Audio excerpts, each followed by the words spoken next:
घोटकी में रिपोर्ट पेश करी मोहम्मद मालूक भुट्टो जी। घोटकी में घोटा भेरी तकरार बीहर भड़की पयो। हथियारबंदनि जी फायरिंग में भेरी बिरादरी वधीक ॿ ॼणा नौजवान क़तल थी विया। इलाइक़े में ख़ौफ़ वारी सूरताल छाइजी वई आहे। मक़तूलनि जे वासनि पारां क़ातिलनि खे फ़ौरन गिरफ़्तार करण जो मुतालबो। घोटकी जे बी सेक्शन थाने जे हद चना स्टॉप भरिसां घोटा भेरी तकरार तां मोटरसाइकिल सवार हथियारबंदनि जी फायरिंग में भेरी बिरादरी जा 2 नौजवान ॻोठ हाजी खलन बेरी जा रहवासी वकील अहमद पुट सलमान बेरी और अब्दुल हलीम पुट हकीम बेरी हथियारबंदनि जी फायरिंग में क़तल थी विया। इतला ते पुलिस पहुची क़तल थी वियल 2 नौजवान जा लाश तहलके अस्पताल मुंतकिल कराया, जितां ज़रूरी कार्रवाई बैदि वासन हवाले कया विया। होॾां मक़तूलनि जे वारसनि जो चवणु हो त असां जो घोटा बेरी तकरार तां को बि वास्तो न आहे, जंहिंजे नौजवान खे बेगुनाह क़तल कयो वियो आहे। जवाबदार नौजवान खे क़तल करण बैदि आसानी सां फरार थी विया आहिनि। पुलिस असांजी का मदद न पई करे, जॾहिं आख़िरी इतलाउनि ताईं वाक़े जो को केस दाख़िल न थी सघियो आहे, न ई वरी गिरफ़्तारी अमल में अची सघी आहे। ज़िले घोटकी के शहरनि जो क़बाइली तकरारनि जे रौनकूं ख़त्म थी चुकियूं आहिनि। सावन संदराणी तकरार बैदि घोटा भेरी तकरार तां 2 नौजवान गोलियुनि जो खाज बणिजी चुका आहिनि। केतिरनि ई सालनि खां हलंदड़ तकरार जो ख़ात्मो न थी सघियो आहे। घोटकी ज़िले में क़बाइली तकरार ज़ोर वठी विया आहिनि। 1 हफ़्ते अंदरि सावन संदराणी ऐं घोटा भेरी तकरार तां 2 ॼणा क़तल थी चुका आहिनि, जंहिंमें ताज़ो ई घोटा ऐं भेरी बिरादरी तकरारनि तां भेरी बिरादरी जा वधीक 2 ॼणा क़तल थी विया आहिनि। अहिड़ी रीति असां अॻु संदराणी बिरादरी जो 1 ॼणो क़तल थियो हो, जंहिं जे पलांद में संदराणी धुर जे हथियारबंदनि सावन धुर जे माण्हुनि जे उताक ते वेठल मथां फायरिंग करे 6 ॼणनि खे क़तल करे छॾियो, जंहिंमें 3 ॼणा महिमान थी आयल हुआ, जिन जो मलक बिरादरी सां तालुक हो। सुञाणंदड़ुनि जे अॻुवाननि निगरानी हुकूमत खां क़बाइली तकरार ख़त्म करण जो मुतालबो कयो आहे। घोटकी ज़िले में हलंदड़ क़बाइली तकरार में बेगुनाह माण्हुनि जे मारिजण ते सुञाणंदड़ुनि जे अॻुवाननि एडवोकेट फ़कीर मोहम्मद टानोरी, SUP अॻुवान दिलबर महर, जिस्कम अॻुवान उस्ताद महबूब घोटो, दीदार हुसैन चाचड़ ऐं ॿियनि ॾुख जो इज़हार कंदे चयो आहे त ज़िले में क़बाइली तकरार में केतिरा ई माण्हू। सांगड़ में रिपोर्ट पेश कई ब्यूरो चीफ गुलाम कादिर कहरी जी। सांगड़ चक चोवी में चौधरी तस्लीम अख्तर तरफां पीपल्स पार्टी उम्मीदवारनि जे मान में कार्नर गजानी रखी वई, जंहिंमें पीपल्स पार्टी उम्मीदवारनि ऐं अहदेदारनि वॾे अंग में शिरकत कई, जंहिंमें महिमान ख़ासि नवीद डेरो NA 210 जो उम्मीदवार सलाउद्दीन जुनेजो, फराज डेरो, नवीद डेरो, शेर मोहम्मद, रिंद अली कुल चाकरानी, चौधरी शकील मधु मेहमान खे सिंध जे सकाफ़ती सूखड़ी अजरक जा तोहफ़ा पेश कया ऐं सदन शानदार इस्तक़बाल कयो। चौधरी नदीम सदू, तस्लीम सदू, वसीम सदू ऐं सदागत सदू तरफ़ां पंहिंजे आवाम जा मसला पेश कया। पीपल्स पार्टी क़यादत तरफ़ां मसला हल करण जे यकीन ध्यानी कराई। उन मौक़े ते केतिरा ई बिरादरीन ॿियनि पार्टियुनि खे अलविदा करे पीपल्स पार्टी में शामिल थियण जो ऐलान कयो, जिन में चौधरी बिरादरान, मेघवार, कोली, भील ऐं ॿियूं क़ौमूं शामिल आहिनि। उन्हनि अॻुवाननि खे क़यादत पारां अजरकूं पारायूं वयूं ऐं उन्हनि खे भली कार कयाऊं। अहिड़ी तरह गजानी राति देर ताईं जारी रही।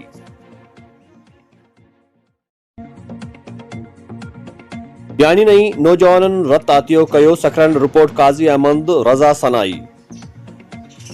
इलाही बख्श इंस्टीट्यूट ऑफ नर्सिंग नवाबशाह जे शागिर्दानी ऐं शागिर्दनि ऐं स्टाफ चेयरमैन सरदार अली भुट्टो जी अॻुवानी में थैलीसीमिया केयर सेंटर नवाबशाह जो दौरो कयो, जिते थैलीसीमिया पेशेंट्स वेलफेयर सोसाइटी के जॉइंट सेक्रेटरी गुलाम नबी चना खेन सेंटर के मुख्तलिफ शोबन जो मुआयनो करायो, जंहिंमें laboratory, blood bank, free pharma ऐं वार्ड शामिल हुआ। मुआयने बैदि मुतासिर थी विज़िट ते आयल इंस्टीट्यूट के स्टाफ ऐं शागिर्दनि पारां थैलीसीमिया जे ॿारनि लाइ रथ जो अतियो ॾिनो वियो। उन मौक़े ते इंस्टीट्यूट जे प्रिंसिपल नईम अली कैरियो चयो आहे त सलाम आहे हिते जे इंतज़ामिया खे, जेके शानदार नमूने सां इदारो हलाए रहिया आहिनि ऐं इंसानियत जी ख़िदमत करे रहिया आहिनि। इंशाअल्लाह असांजो सहकार अॼु खां पोइ बि जारी रहंदो। जंहिं थैलीसीमिया जे कोऑर्डिनेटर आगा राशिद संदन शुक्रियो अदा कंदे चयो आहे त हीउ इदारो अवां जहिड़नि जी मदद सां हली रहियो आहे। असीं शुक्रगुज़ार आहियूं इलाही बख्श नर्सिंग इंस्टीट्यूट जिन रत अतियो कयो आहे। उन खां थैलीसीमिया फाइटर यानी बेबी करन आयल महिमान जो आदर भाव कयो। उन मौक़े ते मैनेजर मुजीबुर रहमान खासकली, शाहिद अली खान ऐं माशूक हुसैन पुर मौजूद हुआ।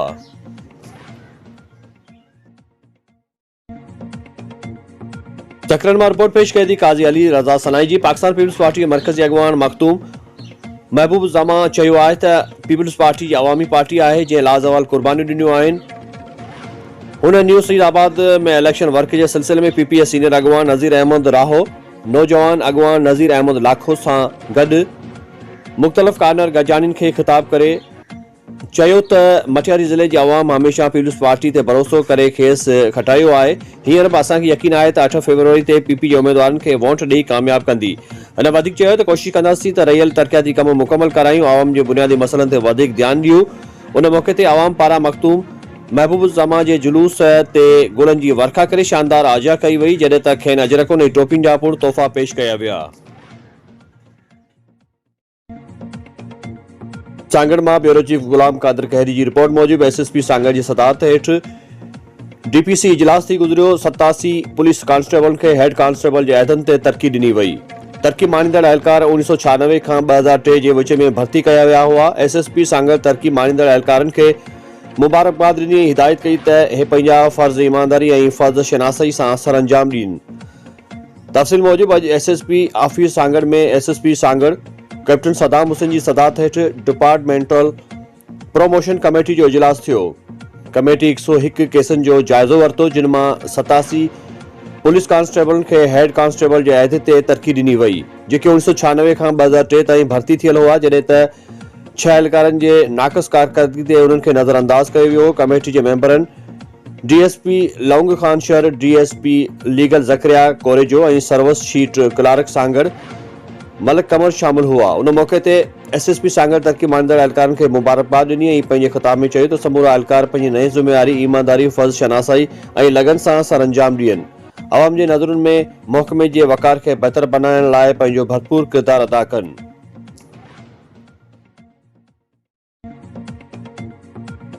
खानपुर महर मां रिपोर्ट पेश कई थी। खानपुर महर वेझो सुहांजड़ो बौज़दार वारे इलाइक़े में ॾुआरियुनि ख़िलाफ़ मुख़्तलिफ़ थाणनि जे पुलिस जो ऑपरेशन, 5 शकी गिरफ़्तार। ख़बर मूजिब गोटकी ज़िले जे मुख़्तलिफ़ गोटकी, मीरपुर माथेलो, खानपुर महर, जरवार, दाद लगारी समेत मुख़्तलिफ़ थाणनि जे पुलिस DSP मीरपुर माथेलो नज़ीर सुमरो जी अॻुवानी में सुहांजड़ो बौज़दार वारे इलाइक़े में ॾुआरियुनि ख़िलाफ़ ऑपरेशन कयो।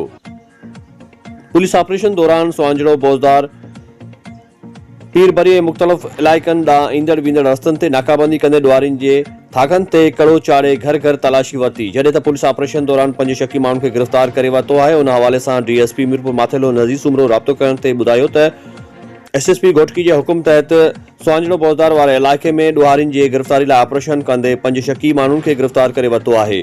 उन्हनि खां पुछा ॻाछा कई पई वञे। ॾुआरियुनि जे ख़ात्मे ताईं ऑपरेशन जारी रहंदो। मचेरी मां रिपोर्ट पेश कर दी गुलाम फारूक शाह जी। मचेरी जे सियासी समाजी रूहानी शख्सियत गादी नशीन दरगाह पखी वारो साईं सैयद समीर अली शाह बुखारी जी हक़ न्यूज़ सां ख़ुसूसी ॻाल्हि ॿोल। जीअं त अॼु कुदरती हिकिड़ो मेड़ाको हिन ॻोठ में सॾायो वियो, भुजेला मोहब्बत जो इज़हार ॻोठ वारनि कयो। राज आया जेके आस पास थियनि के मूंसां लाॻापियल राजनि या जिन जो मोहब्बत जो रस्तो मूंसां आहे, मुरीद आहिनि, कुझु उहे बि आया, तमामु थोरा था उन्हनि जो। मूं जेको सियासी हलकनि में जेको मूंखे अप्रोच कई वई, उन अप्रोच में आऊं मथी सीट ते बशीर मेमन खे शींहं ते चयो त मां ठपो हणिजो ऐं हेठी सीट जलाल शाह जामोद खे तारे ते ठपो हणिजो। हिन में मुख़्तलिफ़ जेके बि मूंसां लाॻापियल आहिनि, दरगाह सां लाॻापियल, हिते चाहींदड़, हिते जा जेके मुरीद जेके बि आहिनि, उन सभिनी खे, जंहिंमें वकरानी आहिनि, ॾेथा आहिनि, पवर आहिनि, माछी आहिनि, कुझु सदर आहिनि, ऐं जेके बि हिन दरगाह सां या हिन सभिनी जो मूंसां दरगाह सां हिन मुरीदी में जेके बि अचनि था, सभिनी खे मुंहिंजी इहा ताक़ीद आहे त 8 फरवरी ते मुंहिंजी ज़ुबान जो मान रखी मथों वोट बशीर मेमन खे शींहं ते ठपो हणिजो ऐं हेठों वोट जलाल शाह जामोद खे तारे ते वोट हणी कामयाबु कराइजो। असां पंहिंजो एफर्ट ॾींदासूं।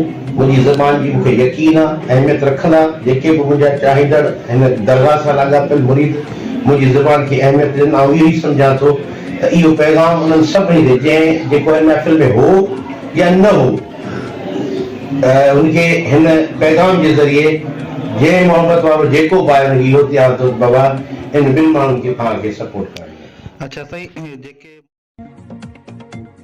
मटियारी मां गुलाम फारूक शाह जी ख़बर शामिल कंदा हलूं त शहर शाहपुर दरपुर में विलादत बासादत मौलाए कानात इमाम अली अलैहि वॾी अक़ीदत ऐं एहतराम सां मल्हायो वियो। रैली कढी वई। जश्न जो प्रोग्राम ख़ासि थैली इमाम बारगाह ते रखियो वियो। जश्न जे प्रोग्राम खे अल्लामा कंबर अब्बास नक़वी ख़िताब कंदे चयो त हज़रत इमाम अली जी विलादत काबतुल्लाह ऐं शहादत मस्जिद कूफा में थी। पाण सॻोरन सल्लल्लाहु अलैहि वसल्लम जिन फरमायो त जंहिं जो मान मौला आहियां तंहिं जो अली मौला आहे। हज़रत अली रसूल सल्लल्लाहु अलैहि वसल्लम जी वसी जानशीन वज़ीर ऐं भाई हिननि चयो त हज़रत इमाम अलैहिस्सलाम जी अदालत ऐं इंसाफ़ दुनिया जी हुकुमराननि उम्मत मुसलमान जे लाइ हिकु वॾो नमूना अमल आहे। हिननि चयो त रसूल ख़ुदा जिन फरमायो त मां इल्म जो शेर ऐं अली इल्म जो दरवाज़ो आहे। जंहिं अलीअ खे छॾियो इल्म ऐं अदालत खे छॾियो। इमाम अली सिद्दीक़ अकबर ऐं फारूक आज़म आहे ऐं सभ खां वधीक सख़ी ऐं गनी आहे। उन मौक़े ते मुख़्तलिफ़ क़सीदा ख़्वाननि मोहम्मद व आले मोहम्मद जे शान में क़सीदा पढ़िया ऐं सना ख़्वानी कई। प्रोग्राम सैयद अली रज़ा शाह काज़मी शाह इस्माइल ख़ास केली जी निगरानी में थी गुज़रियो।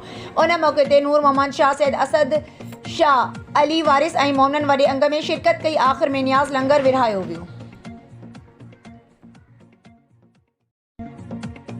सेक्रेटरी रिपोर्ट काज़ी अली रज़ा सनाई पाकिस्तान तहरीक इंसाफ़ जे मरकज़ी अॻवान NA 268 जे उम्मीदवार गुल मोहम्मद रिन चयो आहे त इमरान ख़ान जेल जूं सख़्तियूं बर्दाश्त कयूं आहिनि पर ज़मीर जो सौदो न कयो आहे। उहो ई सबबु आहे जो अॼु पूरी दुनिया में संदसि सुञाणप हिकु ईमानदार हुकुमरान तौरु थी रही आहे।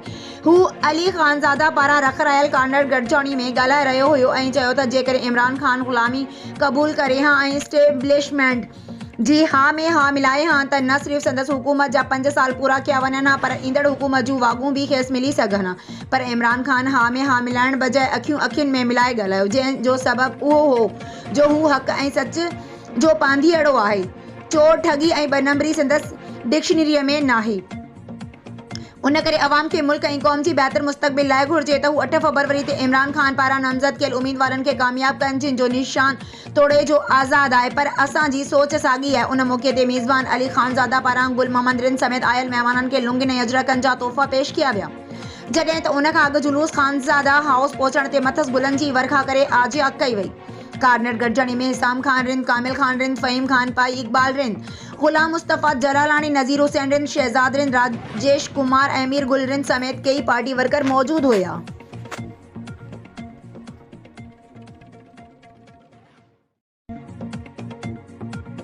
Report Ashraf Aman Matli Badin human rights protection forum Pakistan जे 25 सालगिरह जो प्रोग्राम ज़िला बदीन जे तालका हेडक्वार्टर मातली में थी गुज़रियो।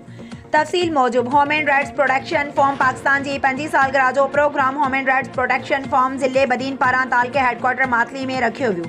प्रोग्राम में HRPF जी 25 सालगिरह जो केक पिणु कटियो वियो। सालगिरह प्रोग्राम में ह्यूमन राइट्स प्रोटेक्शन फॉर्म ज़िले बदीन जो सदर डॉक्टर संतोष कुमार, नायब सदर जाहिद हुसैन चड्डर, सीनियर नायब सदर Gagan Lal Makwana, general secretary Mir Arshad Talpur, deputy general secretary Rajesh Kumar, joint secretary Iqbal Chandio, information secretary Jamil Ahmed Bhurgari शिरकत कई।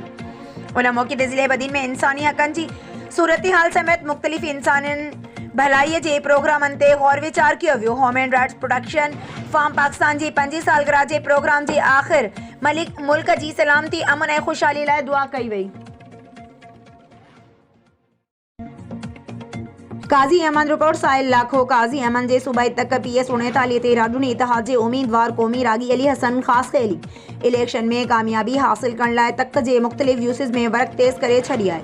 उन सिलसिले में यूनियन काउंसिल पुट पीरियल जे मुख़्तलिफ़ ॻोठनि में पहुची वर्क करे अवाम खां वोट घुरिया आहिनि। उन मौक़े ते वोटरनि खे इसके भरपूर नमूने सहकार करण ऐं वोट ॾियण जी यकीन ध्यानी पिणु कराई आहे। उन मौक़े ते आज़ाद उम्मीदवार अली हसन ख़ास केली चयो आहे त वोट तब्दीली आणे सघे थो। तव्हां जो वोट हिन इलाइक़े जे तरक़ीअ जो ज़ामिन हूंदो। हिन भेरे वोट ॾियण जो वक़्तु उहो ज़रूरी सोचियो त जंहिं उम्मीदवार खे तव्हां वोट ॾेई कामयाब करियो था उहो अव्हां लाइ छा करे सघियो आहे। अव्हां पंहिंजे मुस्तक़बिल लाइ वोट कास्ट करे मुल्क सिंध जी तरक़ी में हिसो ॻंढे मुवतनीअ जो सबूत ॾियो।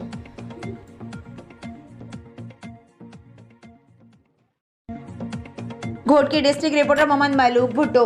घोटकी जे तालका अस्पताल में नामालूम हथियारबंदनि जी NICVD जे मोबाइल यूनिट ते चढ़ाई अमले खे मारकुट रोक रक़म ऐं मोबाइल फ़ोन फुर करे फ़रार थी विया।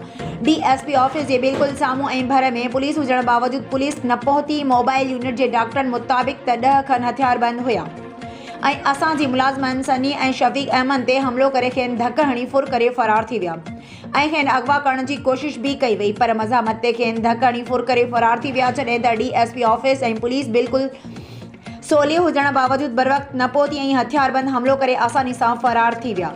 पुलिस बेवस सॼे शहर में रोज़ फुरून धाड़ा क़तल ऐं अगवाऊं आहिनि पर क़ानून नाले का शइ नज़र न पई अचे। पुलिस सां गॾु रेंजर्स बि मौजूदु हुजण बावजूदि ॾोहारी सरी आम शहर में वारदातूं कयूं वञनि था त रेंजर्स ऐं पुलिस जो कहिड़ो फ़ाइदो। असां मीडिया ज़रिए इंतिज़ामिया ऐं वस वारनि खां घुर था कयूं त असांखे ख़तरो आहे, असांखे सिक्योरिटी ॾिनी वञे।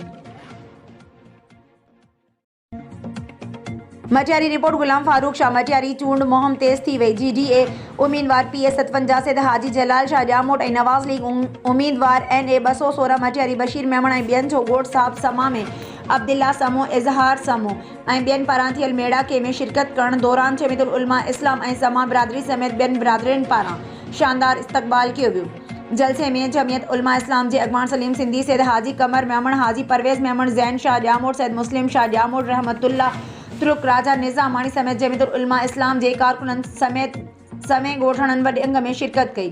जलसे खे ख़िताब कंदे सैद हाजी जलाल शाह जामोट, बशीर अहमद मेमण, सलीम सिंधी ऐं ॿियनि जो चवणु हो त असांखे अवाम दिलनि में जायूं ॾेई रहियो आहे। पीपल्स पार्टी जी पूरी सिंध में अवाम रस्ता रोक करे रहियो आहे। मटियारी ज़िले समेत सिंध जे अवाम इनकलाब जी शुरूआत करे छॾी आहे ऐं इंशाअल्लाह 8 फरवरी ते पूरे सिंध समेत मटियारी में वॾे अक्सर सां कामयाबी माणींदासीं।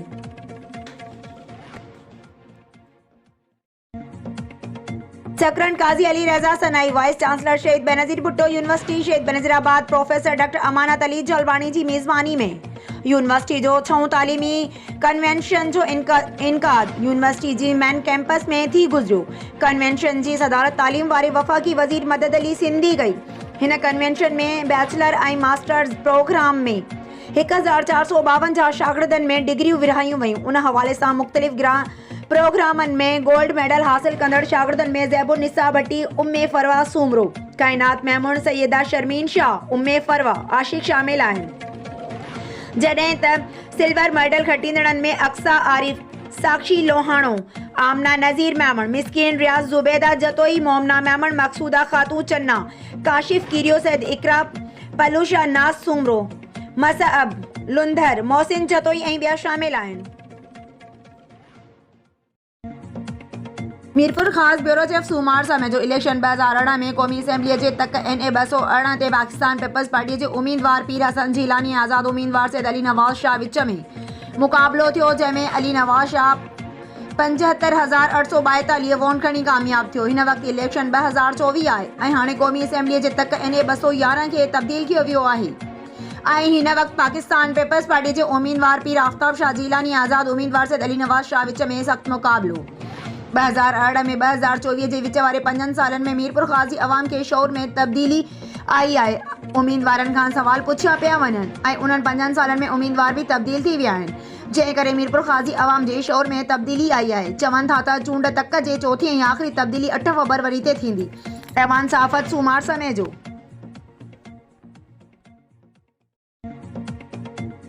शिकारपुर रिपोर्ट शाज़ अली मीरानी। शिकारपुर JUI ऐं जे सरबराह मौलाना फज़ल रहमान जो शिकारपुर में जलसे के खिताब। तफ़सील मूजिब शिकारपुर में JUI पारां पावर शो जलसो मुनक़द करायो वियो। जलसे जी स्टेज अल्लाह वाला चौक ते लॻाई वई। जलसे में JUI जा अॻवान मौलाना फज़ल रहमान, राशिद महमूद सूमरो, नासिर महमूद सूमरो, JUI जा टिकट होल्डर भी मौजूद हुआ।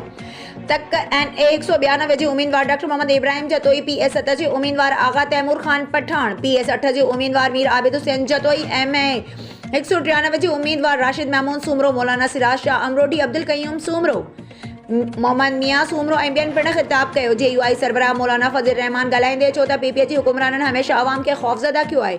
अवाम में एतिरो ख़ौफ़ आहे जो माण्हू ख़ौफ़ मां पीपल्स पार्टी खे वोट ॾियनि था। PP हुकूमत सिंध खे खंडर बणाए छॾियो आहे। गुज़िरियल कुझु सालनि खां PPA जा हुकुमरान गटरनि जे ढकनि जा बि पैसा खाई विया आहिनि, जॾहिं त PP हुकूमत अवाम जा समूरा फंड खाई चुकी आहे। शर्म बदिरां PP वारा फ़ख़्र सां ख़िदमत करण जी दावा करे रही आहे, जंहिंखे रोकण जी ज़रूरत आहे। हिननि चयो त PP मुक़ाबले जे ख़ौफ़ सबबि असांजा हल्का विरहाए छॾिया आहिनि, पर असां जिते बि आहियूं असांजो पाशो बि उन्हनि सां मुक़ाबलो कंदो। हिननि चयो त पीपल्स पार्टी जे करे पूरो मुल्क 75 साल पोइ हलियो वियो आहे, जंहिंखे JUI जा अॻवान इक़्तिदार में अची अॻिते आणींदा।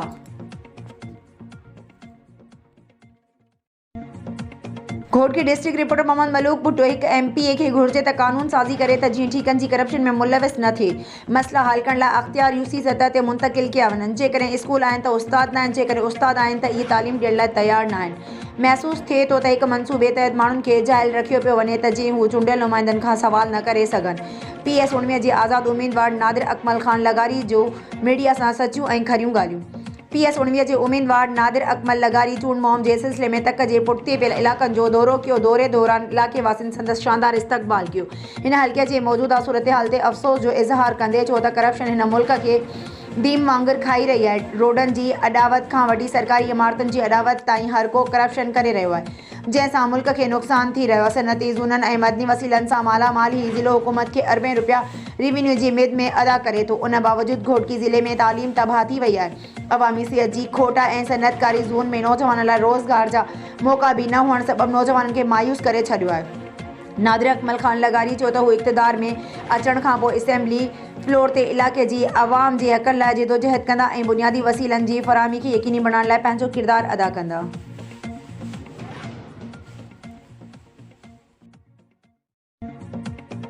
सेक्रेटरी रिपोर्ट काज़ी अली रज़ा सां नई ह्यूमन राइट्स प्रोटेक्शन फर्म जे 25 सालगिरह इंतहाई जोश व ख़ुरूश सां डिवीज़नल सदर अली रज़ा जमाली जी सदारत हेठि सकरन में मल्हाई वई, जिते तंज़ीम जी कारकर्दगी पिणु पेश कई वई। जॾहिं त तंज़ीम खे 5 साल मुकमल थियण ते केक पिणु कटियो वियो। तक़रीब में सकरन प्रेस क्लब जे सेक्रेटरी इतला सज्जाद अली मक्सी मेहमान ख़ास ऐं सकरन प्रेस क्लब जी वर्किंग कमेटी जे मेंबर मोहम्मद रमज़ान मक्सी एज़ाज़ी मेहमान तौर शिरकत कई। उन मौके ते पाकिस्तान जिंदाबाद, पाक आर्मी जिंदाबाद ऐं ह्यूमन राइट्स प्रोटेक्शन फर्म जिंदाबाद जा नारा हया विया। तक़रीब खे ख़िताब कंदे डिवीज़नल सदर अली रज़ा जमाली चयो त HRPF जो इदारो चेयरमैन महबूब अली चांग जी ज़ेर निगरानी में सिंध समेत पाकिस्तान में बहितरीन कमु करे रहियो आहे। हीउ इदारो ख़ल्क़ जी ख़िदमत में हमेशह अॻु भरियो रहियो आहे।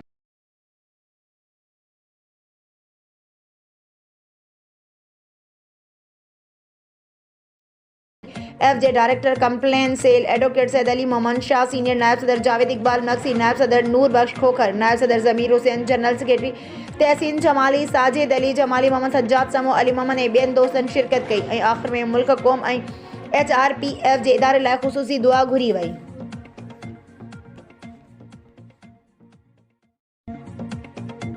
खैबर रिपोर्ट अजीज गुल खैबर सरवरी जमा जे रूहानी पेशवा मटियारी NA 216 क़ौमी तकते बीठल PPA जे उम्मीदवार मखदूम जमील ज़मान दरगाह फ़कीर नूह होथियाणी ते चादर चाढ़े दुआ घुरी। उन मौके ते दरगाह जो गादी नशीन फ़कीर वली मोहम्मद नूह पोटो सैद जानी शाह हुसैनी, अगोणो MPA मटियारी अमीर अली शाह हाशमी फ़कीर ताज मोहम्मद नूह पोटो डॉक्टर मोहसिन नूह पोटो मीर मुसरत जाफ़री वसीम बुघियो ऐं ॿिया साणस गॾु हुया। उन मौके ते PP उम्मीदवार मखदूम जमील ज़मान पंहिंजे ख़िताब में चयो त हिते दरगाह शरीफ़ ते अचण ऐं दुआ घुरण उहो ख़ुदि असांजी कामयाबी जो पैगाम आहे। दरगाहनि सां असांजो हितां जे माण्हुनि सां पुराणो ऐं समन जे बादशाही जी पुराणे दौर खां तालुक़ु आहे। ही तारीख़ी जॻह ऐं तारीख़ी तालुक़ु आहे जेको सियासतनि खां हटी करे उन में रूहानियत जो फ़लसफ़ो तमामु घणो आहे। हिननि दरगाहनि ते रूहानी सुकून मिले थो, जंहिं करे असीं अॼु बि दरगाह ते गॾु थी आहियूं त वॾो सुकून ॾिसण में आयो आहे। रूहानियत ऐं ओलिया करामनि जी करामत आहे जो जेको बि जिते वञे थो उन खे उते सुकून मिले थो। जीअं मदीने ऐं मके शरीफ़ में वञिबो आहे त उते रस जे बावजूदि बि रूह खे सुकून मिलंदो आहे। उन खां पहिरियां मखदूम जमील ज़मान खंडोश शहर में कानड़ गॾिजाणी में शिरकत कई। खंडोश शहर में पहुचण ते रेस ख़ादिम हुसैन खोसो, रेस हाजी प्यारो खोसो, रेस अब्दुल रशीद खोसो ऐं ॿियनि पारां मखदूम जमील ज़मान जो गुलनि जी वर्खा सां इस्तक़बाल करे खेसि अजरक लुंगिन जा तोहफ़ा पेश किया विया। मीरपुर ख़ास रिपोर्ट सूमार समय जो मंगणी थियल हुई पर माइट पैसनि जी लालच में पोड़े शख़्स सां शादी कराइण थे चाही, जंहिं करे घरां निकिरी मंगेंदे सां हिंदू मज़हब मूजिबि शादी कई, जंहिं ते माइट मछिड़जी पिया आहिनि। अहिड़ो इज़हार मीरवा गोरचाणी थाणे जी अदा बलोच ॻोठ वासी नारी गेनी कूली मुड़ुस प्रभु कूली सां गॾु मीरपुर ख़ासि पहुची साफ़िन अॻियां ताईंदे कयो। गेनी कूली वधीक चयो त माइटनि पारां प्रभु कूली सां मंगणी कराई हुई, जॾहिं त माइट लालच में अची पैसनि एवज़ पोड़े शख़्स सां शादी कराइण ते चाही, जंहिं करे मूं घरां निकिरी मंगेंदे प्रभु कूली सां हिंदू मज़हब मूजिबि शादी कई आहे। अहिड़े अमल ते माइट हेमराज कूली, गोवन कूली, खेमू धनजी, चेतन कूली मछिड़जी पिया आहिनि। असां ॿिन्हिनि खे कारियां इल्ज़ाम हेठि क़तल करणु चाहिनि था, जंहिं करे असांजी ॻोल्हा कई पई वञे। ख़ौफ़ सबबि असां दरबदरी वारी ज़िंदगी गुज़ारे रहिया आहियूं। ज़िंदगी खे ख़तरो आहे। शादी कई आहे, को ॾोह नाहे कयो।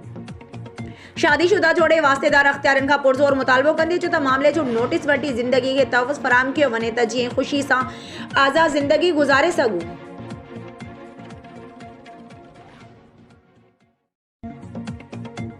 खैबर रिपोर्ट अजीज गुल खैबर भेड़शाह में human rights protection and social justice जे मरकज़ी चेयरमैन राना गुलाम नबी राजपूत जी सदारत में human rights protection and social justice जे मरकज़ी ऑफिस जो इफ्तिताह ऐं कार्ड तक़सीम करण वारी हिकु पुरवकार तक़रीब मुनक़द कई वई, जंहिंमें CEO मोहम्मद अली यूसुफ़ज़ई मरकज़ी क़यादत सां गॾु महिमान ख़ासि तौर ते शरीक थियो। मरकज़ी सदर राना असलम, तनवीर तनोली, शेर आलम सुल्तान तनोली, नियाज़ अली सवाती, अयूब भाई, Noor Khan Kakar madam, Tania director legal Sindh, advocate Rao Javed Khalil, Rana Khurshid Malik Farman, madam Ghazala, madam Sughra ऐं डिवीज़न ज़िले जी सदर ऐं मेंबरनि भरपूर शिरकत कई। तक़रीब में आयल महिमाननि खे सिंध जो सक़ाफ़ती तोहफ़ो अजरक ऐं गुलनि जा हार पारां इस्तक़बाल कयो वियो।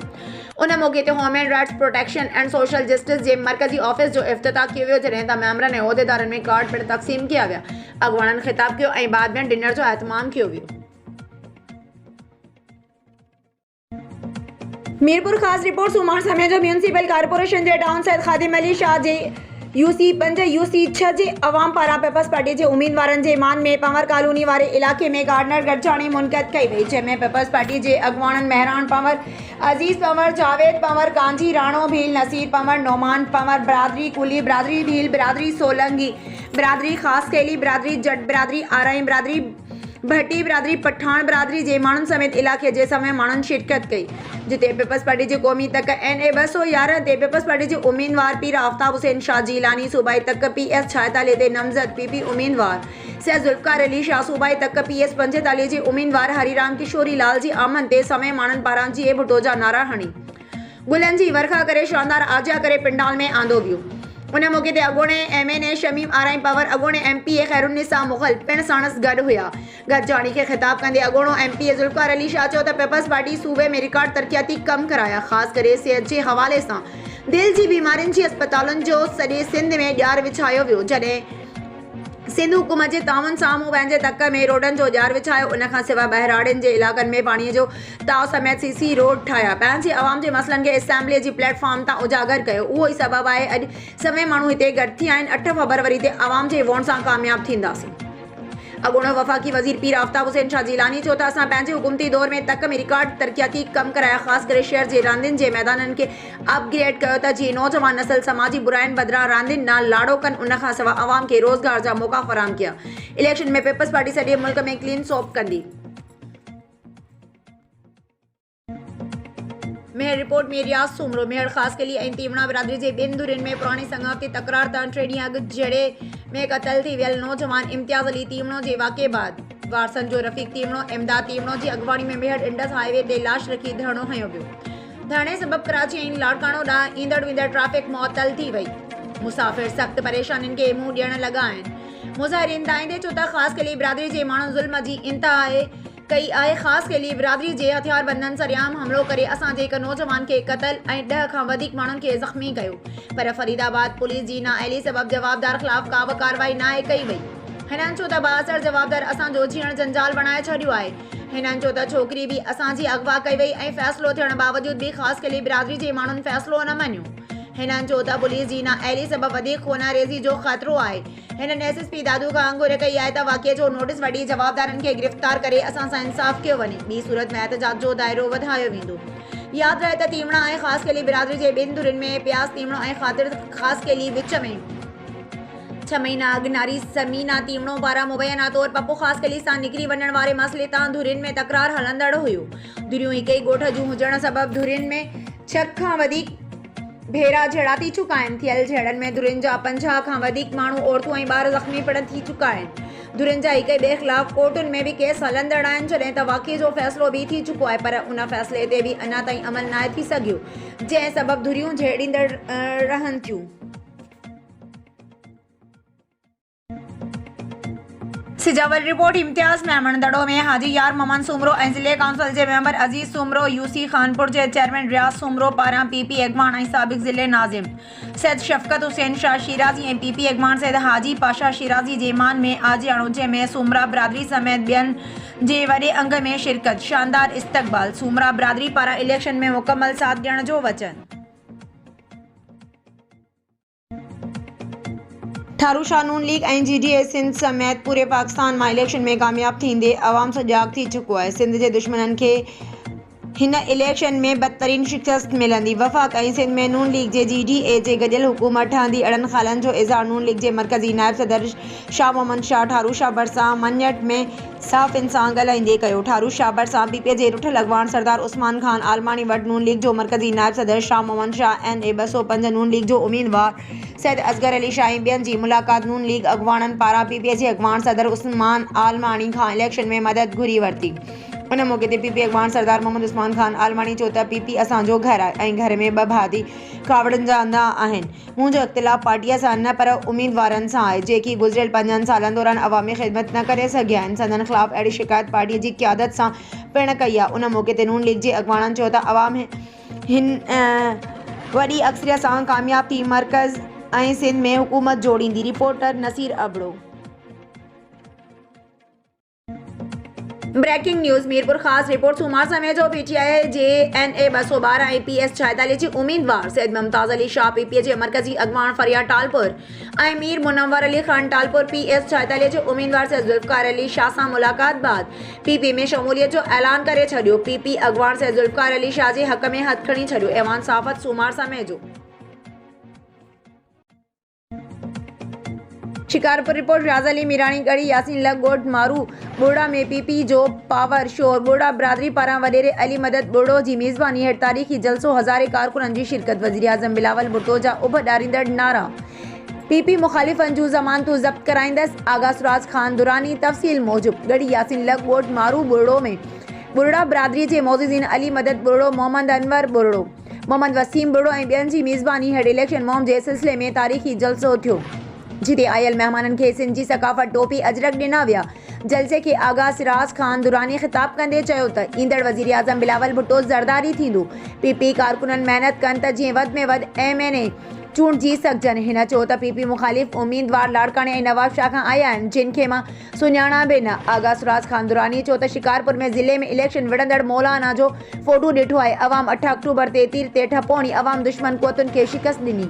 नई तारीख़ रक़म कंदासीं। अॻूणो MNA गोस बख़्श महर चयो त शिकारपुर ज़िले अंदरि पीपी मुखालिफ़ क़ुरान शरीफ़ जी ग़लति तशरीह कनि था। हितां जा माण्हू शौरवंद आहिनि जेकी JUI में विया उन्हनि तबसरो न कंदुसि।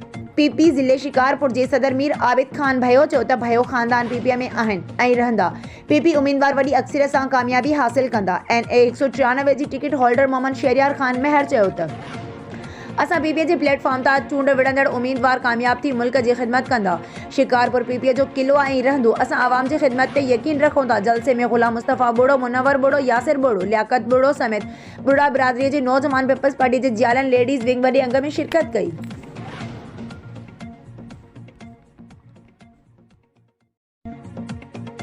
रिपोर्ट रियाज़ अली मीरानी शिकारपुर पीपल्स पार्टी नामज़द उम्मीदवार PS 7 इम्तियाज़ अहमद शेख ऐं NA 193 उम्मीदवार मोहम्मद शहरियार खान महबर फराज़ इम्तियाज़ शेख फ़याज़ महमूद शेख अकील अब्बास सुमरो पार्टी अॻवाननि ऐं कारकुननि सां गॾिजी बाज़ार जी वरक़ ते पहिरें पंधु निकिरी पियो। शानदार इस्तक़बाल गोल मार्केट सब्ज़ी मंडी टांगा स्टैंड तारीख़ी धक बाज़ार शाही बाज़ार भिटाई बाज़ार लिगदर ऐं ॿियनि बाज़ारनि जे दुकानदारनि वापारनि ऐं शहरनि सां मुलाक़ात करे वोट जी अपील कंदे जॾहिं त दुकानदारनि वापारनि ऐं शहरनि शानदार इस्तक़बाल कंदे गुलनि जी वर्खा अजरक ऐं टोपी जा तोहफ़ा पेश किया।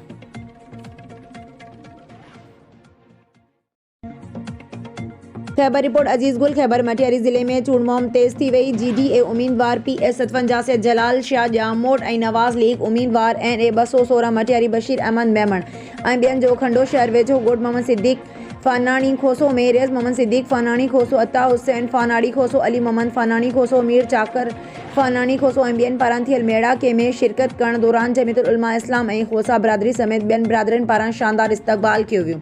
जलसे में जमीयतुल उलमा इस्लाम जे अॻवान सलीम सिंधी समेत जमीयतुल उलमा इस्लाम जे कारकुननि ऐं ॻोठाणनि वॾे अंग में शिरकत कई। जलसे खे ख़िताब कंदे सैयद हाजी जलाल शाह जामोट बशीर अहमद मेमण सलीम सिंधी ऐं ॿियनि जो चवणु हो त असांखे अवाम दिलनि में जायूं ॾेई रहियो आहे। पीपल्स पार्टीअ जी पूरी सिंध में अवाम रस्ता रोक करे रहियो आहे।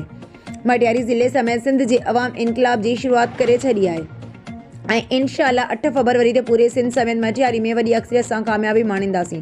जॾहिं त खंडो स्टाफ ते पिणु सैयद जलाल शाह जामोट ऐं बशीर अहमद मेमण जे काफ़िले जो शानदार इस्तक़बाल कयो वियो।